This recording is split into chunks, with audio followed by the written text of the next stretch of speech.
Ito ang mga facts raw na inakala mong totoo pero peke pala, sabi ng science at batas. Mula sa paniniwalang mabubulag ka sa kakatutok sa TV, bulag daw ang mga paniki at kasama na dyan ang sikat na linya na 10% lang ng utak ang gamit mo. Totoo kaya ito?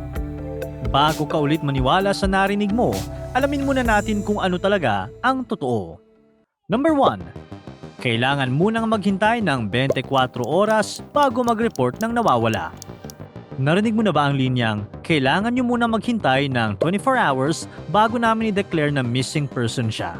Hep, baka sa pelikula lang yan o kaya naman baka ayaw kang tulungan. Kasi ang totoo, kapag may taong nawawala, pwede kang mag-report kaagad. Walang batas na nagsasabing kailangan maghintay ng 24 oras. Kapag mas maaga mong inireport, mas mataas ang tsansang matagpuan ang nawawala. Number 2. Tumutubo ang saging sa puno. Mali. Mukha lang itong puno, pero ang saging ay hindi tumutubo sa puno. Ang tinatawag nating punong saging ay isang napakalaking halaman na walang kahoy. Ang tangkay nito ay gawa lang sa patong-patong na dahon, hindi sa matigas na kahoy tulad ng totoong puno. Sa katunayan, ang saging ay kabilang sa pinakamalalaking halamang damo sa mundo. Kaya pala mabilis itong tumubo at mamunga dahil damo ito, hindi puno. Number 3. Bulag ang mga paniki at umaasa sila sa echolocation. Mali. Nakakakita ang mga paniki, lalo na sa mababang liwanag. Hindi man kasing talas ng paningin ng tao sa maliwanag na lugar, gumagana pa rin ang mata nila. Bukod pa roon, may kakaiba silang super skill, ang echolocation. Naglalabas sila ng tunog na hindi naririnig ng tao. Tapos, binabasa nila ang balik nito para malaman kung nasaan ang mga bagay sa paligid, kahit sa sobrang dilim. Para silang may built-in radar. Number 4. May 5 senses lang ang tao. Mali. Akala pa nga ng iba ang sixth sense ay third eye. Pero hindi ganun ang science.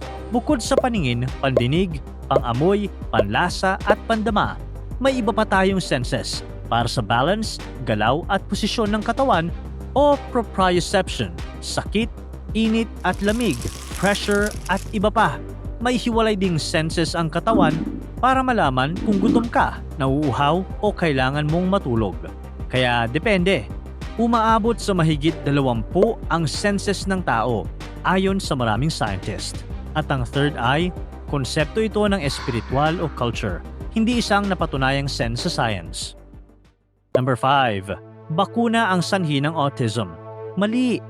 Nagsimula lang ang takot na ito dahil sa isang fake study na kalaunan ay napatunayang minanipula ang datos at binawi mismo ng journal na nag-publish nito. Tinanggalan din ng lisensya ang doktor na gumawa ng pag-aaral. Simula noon, libu-libong malalaking pag-aaral sa iba't ibang bansa ang isinagawa. Iisa ang malinaw na resulta. Walang kahit anong koneksyon ang bakuna at autism. Ang autism ay isang neurodevelopmental condition na nauugnay sa genes at maagang pagdevelop ng utak. Madalas pa bago ipanganak ang bata. Hindi ito sanhi ng bakuna at hindi rin ito nakukuha ng dahil sa kung saan-saan. Number 6. Pinapatay ng alak ang brain cells. Hindi eksakto. Kahit sa mga malalakas uminom, hindi direktang pinapatay ng alak ang brain cells. Ang ginagawa nito ay sinisira o pinapahina ang koneksyon sa pagitan ng mga neuron at pinapabagal ang komunikasyon ng utak. Kapag tuloy-tuloy at sobra ang pag-inom, pwede ring lumiliit ang ilang bahagi ng utak at humina ang memorya, desisyon at kontrol sa kilos. Ibig sabihin, hindi agad namamatay ang brain cells, pero pwedeng masira ang trabaho nila at mahirapan silang gumana ng maayos. Number 7.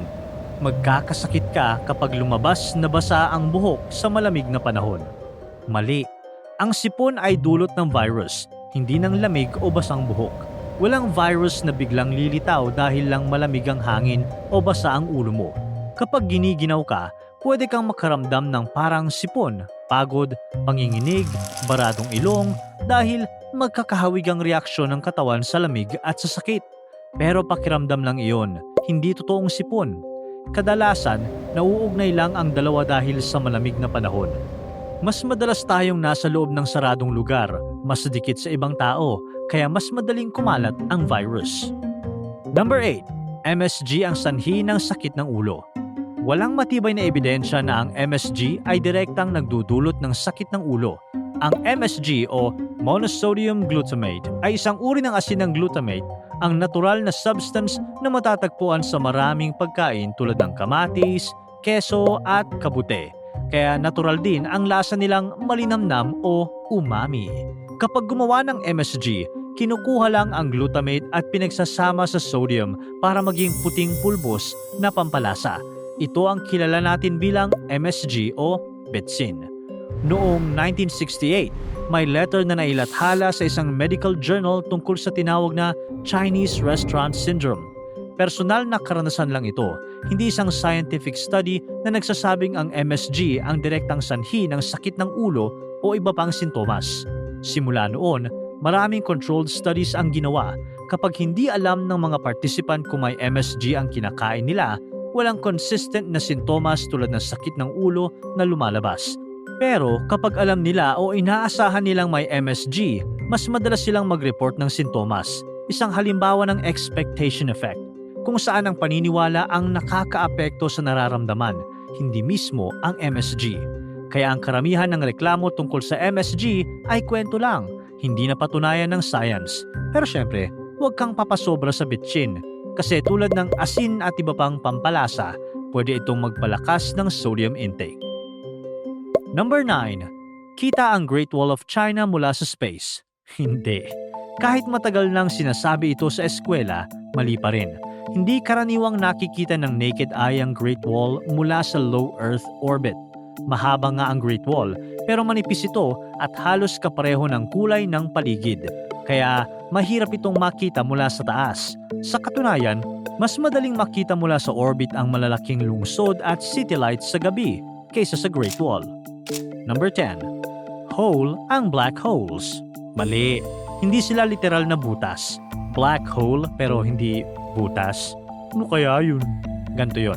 Ang black hole ay isang sobrang siksik na bagay na may napakalakas na gravity. Isa talaga itong object, hindi butas sa space.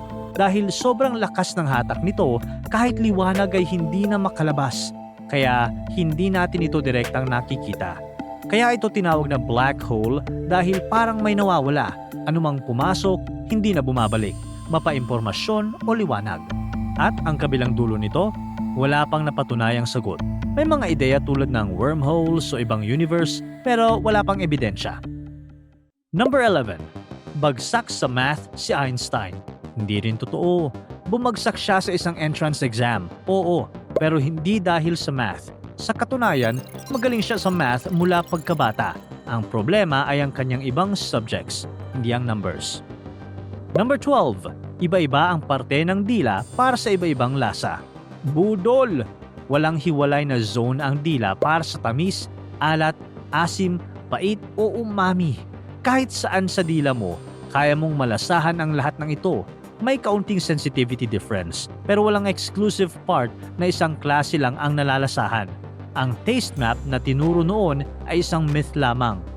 Myth lang nga ni. Number 13. Nagpapalit ng kulay ang chameleon para magtago. Not exactly. Mukha lang itong magic camouflage, pero hindi pagtatago ang pangunahing dahilan ng pagpapalit ng kulay ng chameleon.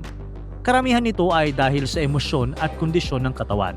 Kapag galit, takot, nagyayabang, nanliligaw o nilalamig sila, nagbabago ang kulay nila. Ginagamit din ang pagbabago ng kulay para makipag-communicate, panghamon sa kalaban, panliligaw o babala sa ibang chameleon. Sa totoo lang, camouflage na ang chameleon kahit hindi nagpapalit ng kulay. Ang natural nilang kulay at balat ay sapat na para makihalo sa paligid. Ang color change ay mas tungkol sa mensaheng ipinapadala nila, hindi sa pagtatago. Minsan pa nga sa pangalan, nagpapanggap silang ibang hayop. Di ba nga, camel yun? Ayun! Number 14. Mas kumakapal at mas umiitim ang balahibo kapag inahit. Hindi! Ilusyon lang iyon. Kapag nag-ahit ka, napuputol ang buhok sa pinakamakapal na parte nito. Kaya mukhang mas makapal at mas maitim pag tumubo na ulit. Pero hindi talaga nagbabago ang kapal o dami ng buhok. Kung totoo ito, Matagal na sana tayong parang werewolves. Awoo! Number 15. 10% lang ng utak ang ginagamit ng tao. Mali. Sa totoong buhay, halos lahat ng bahagi ng utak ay gumagana araw-araw.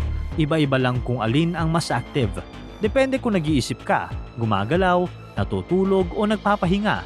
Kahit nakahiga ka lang at walang ginagawa, may mga parte ng utak na abala pa rin sa pagkontrol ng paghinga, tibok ng puso, memory at emosyon. Kung totoo na 10% lang ang ginagamit ng utak, dapat may 90% na wala ng silbi. Pero wala ni isang brain scan ang nakakita ng ganito.